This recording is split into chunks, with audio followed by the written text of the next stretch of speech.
Jean-Charles Cazes, it's good to see you again. Good to see you, Suzanne. It's wonderful to be here in Pauillac.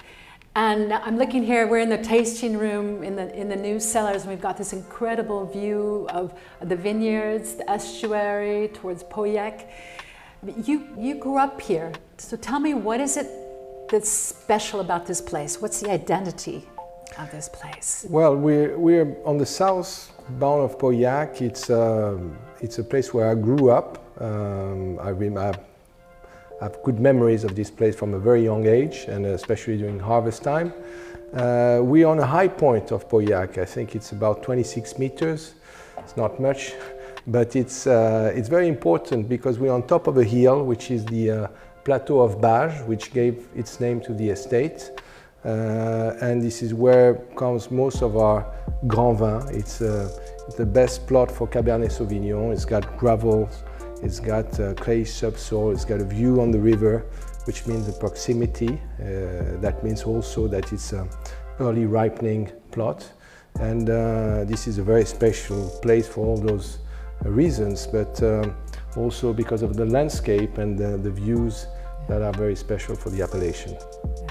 And how are the different terroirs you have? Your vines are in different areas in Pauillac, right? Well, most of it are surrounding the estate. We can see all the way to the distance from this room here. We can see all our plots, a little bit of Merlot, Petit Verdot, and then again Cabernet Sauvignon. Yeah. And we stretch all the way to Pibran. And in the distance, you can see from here Mouton Rothschild, Pontet-Canet, Grand Puy-Lacoste. Pauillac is, I say very often, the kingdom of Cabernet Sauvignon, because the percentage of Cabernet planted in Pauillac is higher than in any appellation in Bordeaux. I think it's about 65%. And at Lynch Bages, we are 73% Cabernet Sauvignon. So it's the most important varietal, and it makes the style of wine that we produce here on the estate, which have a long longevity, and wines that have a great finesse and structure. So when you're blending Lynch Bages, is there something you're looking for? Is there some identity you're looking for, or does it vary? There must be some things that continue from vintage to vintage, right? Yes, the style of Lynch Bages has been defined by my great-grandfather, Jean-Charles. He had the same name as mine. He took over the property in the 1930s. He first started farming Lynch Bages in 1933 and acquired the estate in 1938. He started as a baker in Pauillac, so he didn't have much knowledge in viticulture, but he used yeast to make bread, and he thought he could understand the fermentation process. I think he probably understood it very well.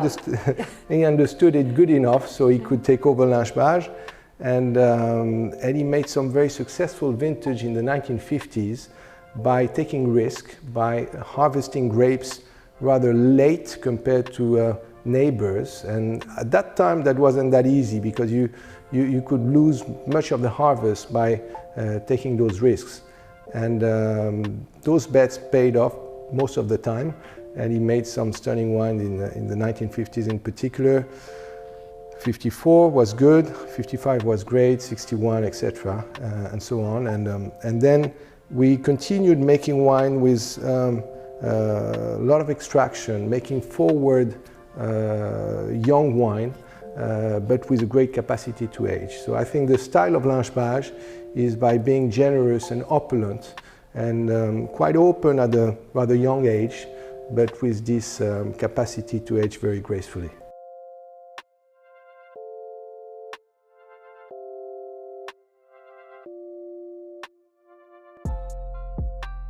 So you chose a vintage to serve for us today, and it's the 2020? 2020, indeed. Okay. A special vintage, the first one to be produced in our new cellars. So it means a lot for us, and to me in particular. It's a new process. We discovered it as the harvest was kicking in, and we enjoyed using our new tools, and the end result, I think, is pretty good. So it's still a barrel sample, but it's a wine that shows a lot of potential. Okay, fantastic. Sure. So you've got a sample here. Yeah, the sample. Ah, beautiful color. It's got a very nice color. We had a very good summer in 2020. We made a wine which the harvest was pretty early, and we made one with very good phenolics, good tannin, good tannic structure, good color. It wasn't too difficult with the pandemic?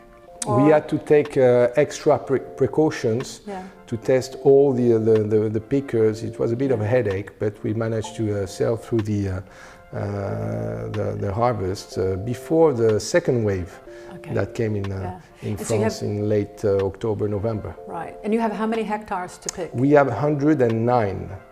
109. So the harvest stretches over 2 good weeks. Yeah. And we can harvest pretty quickly if necessary, but last year it was a walk in the park. Yes, it was pretty easy. A walk in the park. Yes. So this is the vintage that was a walk in the park. Good.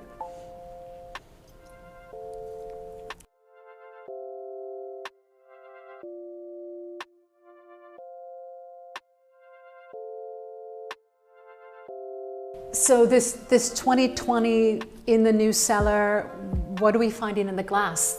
How does this represent the new? I think this is a classic Lynch Bages, but with a greater definition. This one, the style of the one we make hasn't changed with the new tools and the new equipment, but we have gained in definition. We have double the number of vats, and I think that's the most immediate impact we had in the blending decisions. We had twice the number of lots that we had before, so it helped us to make a wine, a grand vin especially, that is even more precise. The tannins are even silkier, and I like the result very much. So how many vats do you have?